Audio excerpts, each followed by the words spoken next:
Hello, അപ്പോൾ നമ്മുടെ ഇന്നത്തെ പരിപാടി എന്തെന്ന് വെച്ച് കഴിഞ്ഞാൽ നമ്മുടെ വണ്ടിക്ക് ഒരു കാർബൺ ക്ലീനർ ഞാൻ വാങ്ങിച്ചിട്ടുണ്ടായിരുന്നു കേട്ടോ. യമഹയുടെ തന്നെയാണ്, യമലൂബിൻ്റെ നമ്മൾ കാർബൺ ക്ലീനർ വാങ്ങിച്ചിട്ടുണ്ടായിരുന്നു കേട്ടോ. അതായത് നമ്മുടെ പെട്രോളിലാണ് അത് സംഭവം ഒഴിച്ചിട്ട് നമ്മൾ ഉപയോഗിക്കേണ്ടത് കേട്ടോ. അപ്പോൾ 2 ലിറ്റർ പെട്രോളാണ് അതിൻ്റെ യൂസർ മാനുവലിൽ കാണിച്ചേക്കുന്നത്.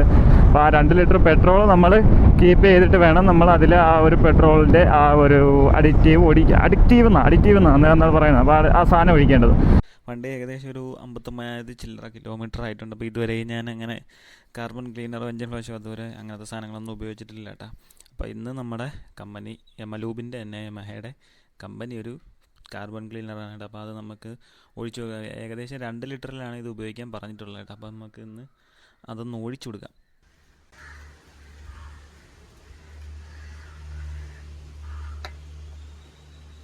അപ്പോൾ കാർബൺ ക്ലീനർ ഒഴിച്ചതിന് ശേഷമുള്ള ഏകദേശം ഒരു 19 കിലോമീറ്ററിന് ശേഷമുള്ള ഒരു സൈലൻസറിൻ്റെ അവസ്ഥയാണ് കേട്ടോ. നമുക്ക് എത്രത്തോളം കാർബൺ ആ ഒരു കരി പുറത്തോട്ട് വന്നിട്ടുണ്ടെന്ന് നമുക്ക് കറക്റ്റ് കാണാൻ പറ്റും. അങ്ങനെ നമ്മളെ വണ്ടി ഓടി നിന്ന് കേട്ടോ.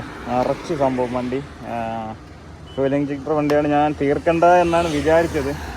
പിന്നെ വേണ്ട, വെറുതെ 2 ലിറ്റർ എണ്ണയിൽ ഓടിച്ചത് മൊത്തത്തിൽ നമ്മുടെ ആ ഒരു കാർബൺ ക്ലീനർ ഒഴിച്ച് ക്ലീൻ ചെയ്യാമെന്ന് വിചാരിച്ചിട്ട്. അതുകൊണ്ടാണ് എണ്ണ തീരുന്നവരെ ഓടിക്കാമെന്ന് വിചാരിച്ചത്.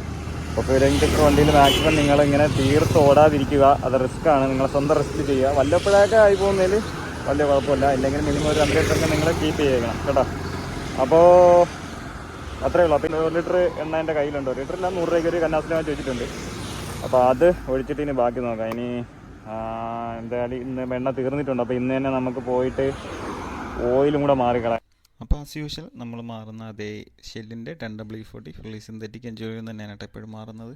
അതും നമ്മുടെ ഒറിജിനൽ ഓയിൽ ഫിൽറ്ററും കൂടെയാണ് മാറുന്നത്. ഇപ്പോൾ നമ്മുടെ ഈ ഓയിലിൻ്റെ ഒരു കാലാവധി അവർ പറയണതെന്ന് വെച്ച് കഴിഞ്ഞാൽ ഏകദേശം ഒരു 10,000-10,000 കിലോമീറ്ററൊക്കെ ഓടുന്നതാണ് കേട്ടോ, ഫുള്ളി സിന്തറ്റിക് ആയതുകൊണ്ട്. എങ്കിലും ഞാൻ മാറണമെന്ന് വെച്ച് കഴിഞ്ഞാൽ ഒരു 4,000-3,000 കിലോമീറ്ററിനകത്താണ് കേട്ടോ മാറിക്കൊണ്ടിരിക്കുന്നത്. എഞ്ചിൻ ഓയിലിന് റിസ്ക് എടുക്കുന്ന പരിപാടിയില്ല. അപ്പം ഓയിൽ നോക്കിയാൽ ഓയിൽ അങ്ങനെ കരിഞ്ഞിട്ടൊന്നുമില്ല. പക്ഷേ എങ്കിലും മാക്സിമം നിങ്ങളൊരു 5,000-6,000 കിലോമീറ്ററിനകത്തെങ്കിലും മാറിക്കൊടുക്കാൻ ശ്രമിക്കുക. റിസ്ക് എടുത്ത് ഓടരുത്. ഒരു 10,800 രൂപയുടെ കാര്യത്തിന് വേണ്ടിയിട്ട് എഞ്ചിൻ പണിയാക്കേണ്ട ആവശ്യമില്ലല്ലോ. അതുകൊണ്ട് ഞാനൊരു 4,000-3,000 കിലോമീറ്ററിനകത്തൊക്കെയാണ് മാറിക്കൊടുക്കുന്നത് കേട്ടോ. അപ്പോൾ നമ്മുടെ 2 ലിറ്റർ പെട്രോൾ നമ്മൾ ആ ഒരു കാർബൺ ക്ലീനർ ഒഴിച്ച് നമ്മൾ ആ എണ്ണ മുഴുവൻ ഓടിച്ച് തീർത്തിട്ടുണ്ട് കേട്ടോ. ഓടിച്ച് തീർത്തിട്ട് ഞാൻ കുപ്പിയിൽ മേടിച്ച് വെച്ചിരുന്ന ഞാൻ ആദ്യം വിചാരിച്ചതെന്ന് വെച്ച് കഴിഞ്ഞാൽ ഏകദേശം എണ്ണ തീരാറാകുമ്പോഴത്തേക്കും ജസ്റ്റ് നമുക്ക് പമ്പിൽ പോയി എണ്ണ അടിക്കാമെന്നാണ് വിചാരിച്ചത്. പിന്നെ ഞാൻ ആലോചിച്ച് എന്തായാലും ഇത്രയും കിലോമീറ്ററാണ്, ഏകദേശം 59,762 കിലോമീറ്റർ ആയിട്ടാണ് വണ്ടി. ഒരാവത്തും വരത്തല്ലേ പോണവർക്ക് എല്ലാം ശരിയായി കൊടുക്കണേ. അപ്പോൾ 59,762 കിലോമീറ്റർ ആയിട്ടോ. അപ്പോൾ ഇതുവരെയായിട്ടും കാർബൺ ക്ലീനർ അങ്ങനത്തെ കാര്യങ്ങൾ ഞാൻ എഞ്ചിൻ ഫ്ലഷ് അങ്ങനത്തെ കാര്യങ്ങളൊന്നും ഉപയോഗിച്ചിട്ടില്ല. അപ്പോൾ ആദ്യമായിട്ടാണ് ആ കാർബൺ ക്ലീനർ വാങ്ങിച്ച് വയ്ക്കുന്നത്. കാരണം അത് ഒഴിക്കാനുള്ള കാരണം എന്ന് വെച്ച് കഴിഞ്ഞാൽ വണ്ടി നല്ല വൈബ്രേഷൻ ഫീൽ ചെയ്ത് ഒരുമാതിരി ഒരു സുഖമില്ല, പണ്ടത്തെ പോലത്തെ ഒരു സ്മൂത്ത്നെസ് വണ്ടിക്ക് കിട്ടുന്നില്ല. അപ്പോൾ അങ്ങനെയാണ് ഞാൻ വണ്ടി സാധനം വാങ്ങിച്ച് ഒഴിക്കാമെന്ന് വിചാരിച്ച് അവസാനം വാങ്ങിച്ചൊഴിച്ചത്. അപ്പോൾ അങ്ങനെ ഓയിലൊക്കെ മാറി ഇപ്പോൾ വണ്ടി കുട്ടപ്പനായി നല്ല സ്മൂത്തായിട്ടൊക്കെ കൈ എടുക്കും. ആ സൗണ്ടൊക്കെ മാറി. സാധാരണ ഓയിൽ മാറുമ്പോഴത്തേക്കും പൊതുവേ ആ ഒരു സൗണ്ടും മാറും, ആ ഒരു സ്മൂത്ത്നെസ് ഉണ്ടാവാറുള്ളതാണ്. എങ്കിലും ഇത് കുറച്ചും കൂടി സ്മൂത്തായ പോലെ തോന്നുന്നുണ്ട്. സൈലൻസറിൽ നല്ല രീതിക്ക് കാർബൺ അടിഞ്ഞിട്ടുണ്ടായിരുന്നു. അത് ഞാൻ നിങ്ങളെ കാണിച്ചിട്ടുണ്ടായിരുന്നു. അപ്പോൾ ഇനി മൈലേജൊക്കെ കൂടുമെന്നാണ് ഞാൻ പ്രതീക്ഷിക്കുന്നത്.